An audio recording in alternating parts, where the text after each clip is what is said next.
It was a crisp autumn morning when I received the letter that would unravel the fragile threads of my relationship with my son, Ethan.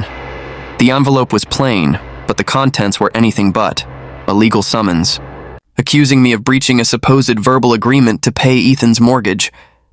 The demand? A staggering $150,000 to cover the remaining balance on his house, plus legal fees. My heart sank as I read the words, each one a dagger twisting in the wound of betrayal. How had it come to this? I raised Ethan alone after his father passed away when he was just 6. Money was tight, but I worked 2 jobs, days as a school librarian, nights waitressing, to ensure he never went without. I paid for his soccer camps, his college tuition, even the down payment on his first car. Ethan was my world, and I gave him everything I could, even when it meant sacrificing my own dreams of a comfortable retirement. When Ethan married Sophia 5 years ago, I was thrilled. She seemed kind, ambitious, and a good match for my son. They bought a charming 3-bedroom house in the suburbs, and I chipped in $20,000 for the down payment. A gift, not a loan, as I made clear at the time. "Mom, you're the best," Ethan had said, hugging me tightly. "We'll make you proud." I believed him. But as the years passed, I noticed a shift. Ethan and Sophia's lifestyle grew increasingly lavish. Expensive vacations, designer clothes, a new SUV every couple of years. Meanwhile, I was still living in my modest 2-bedroom apartment, pinching pennies to build a small nest egg for my retirement. When I asked Ethan how they were affording it all, he'd laugh it off. "Business is good, Mom, don't worry." It started with a phone call last spring. Ethan's voice was tense, not his usual cheerful self. "Mom, we're in a bit of a bind," he said. "The business isn't doing as well as we thought, and we're struggling with the mortgage. Can you help us out? Maybe cover a few payments?"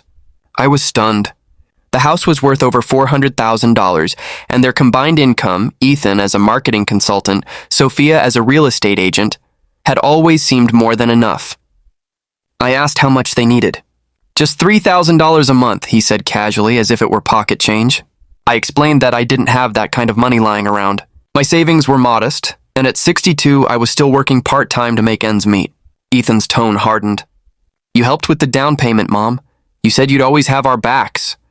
"I gave you a gift, Ethan," I said firmly. "I can't afford to pay your mortgage." The conversation ended abruptly, and for weeks I didn't hear from him. I thought he'd come around, that he'd understand. Then came the summons. The courtroom was cold and sterile, a far cry from the warm family gatherings I'd once hosted. Ethan sat across from me, avoiding my gaze, while Sophia whispered to their lawyer. Their claim was audacious.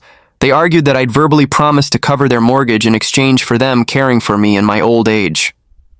It was a lie, and it stung worse than anything. I'd never asked for their care, never hinted at such a deal. My lawyer, a kind man I could barely afford, presented evidence of my financial situation and the original gift agreement for the down payment. But Sophia was relentless, producing text messages, carefully edited, I later learned, where I'd said things like, "I'll always support you." Out of context, they painted a damning picture. The judge, a stern woman with sharp eyes, listened patiently. I testified, my voice shaking, about how I'd given everything to Ethan, how I'd never promised to fund their lifestyle. When Ethan took the stand, he didn't look at me. "She said she'd help us," he mumbled, his words hollow. Sophia was more convincing, her voice steady as she claimed I'd made a family pact. The courtroom felt like a theater of betrayal, and I was the unwitting villain. The judge ruled in my favor, citing insufficient evidence of any binding agreement. Ethan and Sophia were ordered to pay my legal fees, but the victory felt hollow. My son, the boy I'd raised with love and sacrifice, had tried to bleed me dry. As I left the courtroom, Ethan called out, "Mom, wait," but I kept walking. I couldn't face him, not yet. For months, I wrestled with the pain. Friends urged me to cut Ethan out of my life, but I couldn't bring myself to do it. He was still my son, even if he'd broken my heart. But I also knew I couldn't let this betrayal define me, or them. I decided to take control, not out of spite, but to reclaim my dignity and teach a lesson they'd never forget. I started by selling my apartment and moving to a small coastal town, far from the city and its memories. With the proceeds, I invested in a cozy bed and breakfast, a dream I'd long shelved. I poured my energy into it, turning it into a thriving business within a year. Guests loved the homemade scones, the ocean views, and my stories, though I never shared the one about Ethan. Financially, I was secure for the first time in years, and the work gave me purpose. Meanwhile, Ethan and Sophia's world was unraveling. Through mutual friends, I learned their business had collapsed under mismanagement, and they were facing foreclosure. Part of me wanted to help, but I remembered the courtroom, the lies, the summons. Instead, I waited. One day, a letter arrived from Ethan. Not a summons this time, but a handwritten note. "Mom, we're sorry," it began. "We were desperate, and we made a terrible mistake. We've lost the house, and we're starting over. Can we talk?" I read it over and over, torn between anger and love. I invited them to the B&B, not as a reconciliation, but as a test. When they arrived, they were humbled, their designer clothes replaced by thrift store finds. Sophia was quiet, Ethan nervous. I sat them down and told them my story, not just the betrayal, but the years of sacrifice, the nights I went hungry so Ethan could eat. I showed them the B&B, every brick laid with my resilience. "This is what I built after you tried to take everything," I said. "You thought you could force me to fund your mistakes, but I'm stronger than that." Ethan cried, and Sophia apologized, her voice breaking.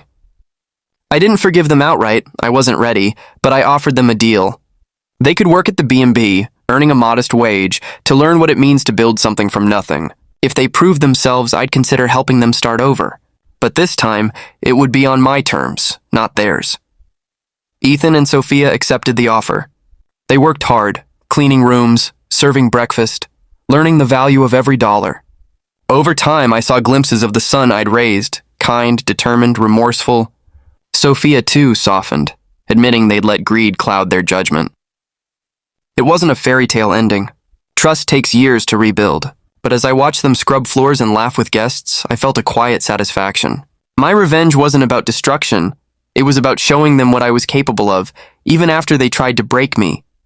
I didn't pay their mortgage, but I gave them something more valuable, a chance to earn their redemption. And in doing so, I found my own. The B&B still stands, a testament to my strength. And every time Ethan smiles at me across the breakfast table, I know that in the end I won, not just in court, but in life.